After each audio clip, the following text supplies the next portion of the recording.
Anya was really a beautiful, beautiful human. She loved her friends dearly, and I think because of everything she'd gone through, she had a really deep appreciation for the little things.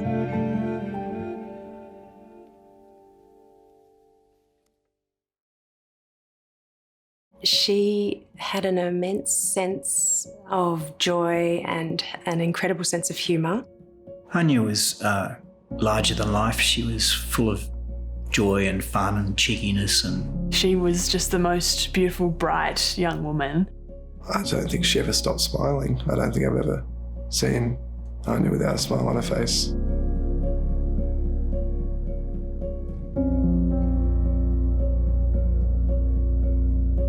The experience, I mean, she was 13 and all of a sudden her life turned upside down.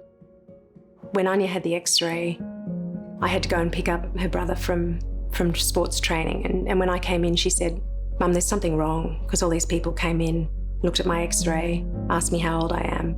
Well, the next morning we went in to see this local orthopaedic surgeon, and Anya was in her school uniform, ready to go to school, and he just leant forward, put his hands on her knee and said, "Anya, this is cancer." When they treat children, they treat to cure, not to prolong life. So the toxicity of the treatment is just off the Richter. So she was going through hell, and Liz was too. They wanted to hit her hard with several rounds of chemotherapy first and then do the major operation on her left leg. Yeah, we sort of got through the 10 months and everything seemed to go as planned. The operation went well. They removed the tumour successfully. They were happy with the margins.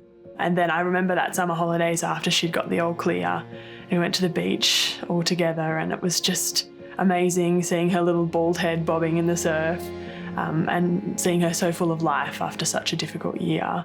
For the next 4 years, which meant she got through high school, she did her HSC. It was just every 3 months, back down to Westmead. She was in love and about to go to university and about to embrace life, and she was through, and it was kind of just this glorious time. If you didn't know Anya too well and you didn't know the situation, you wouldn't expect that she's being diagnosed with that thing. I had cancer for a lot of her life. I distinctly remember saying, "I'm so proud of Anya." You know, she's got through yet again, and the future ahead of her, we were like, wow, you know, you've done this. And then literally the next day, she came down the stairs and said, there's something wrong. I think she knew that if it came back again, the odds were not very good. We never talked about that. So we just headed straight to Sydney, met her team. They did all the scans. They had to race her into emergency surgery and drain 4 litres of fluid from her lungs. It was just a disaster. It was horrific, and 10 days later she was gone. So there was just nothing they could do for her. It was such a difficult time because that last time I'd seen her, she was so well, and then all of a sudden we were losing her so quickly.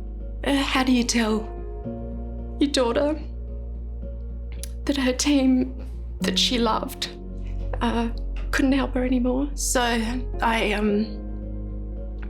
had to tell her that. She said, "No, well, you know, I want to do something to make this count for something." She had just fought so hard for so long, and she said, "You've got to do something about this." So that was the beginning of Anya's wish. She wanted us to do something about it.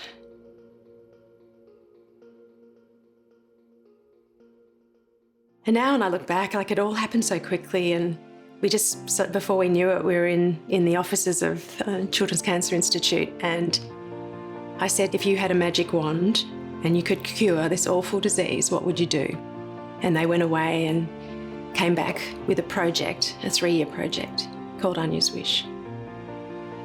Anya's Wish is a research program designed to discover new biology about osteosarcoma and to find the best targeted treatments that can work in this disease, treatments that maximise the outcome for children and minimise the side effects from what is a very harsh and difficult treatment many of these children go through.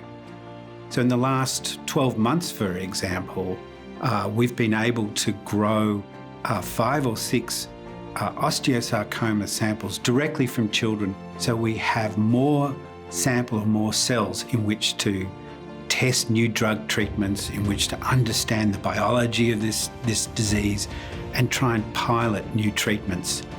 And we can, if you like, lift the lid off the cells of osteosarcoma and read the genetic code inside and find out what makes it tick. So we've come a long way in a relatively short time, and we're already getting these astounding world-class results. It's just really exciting.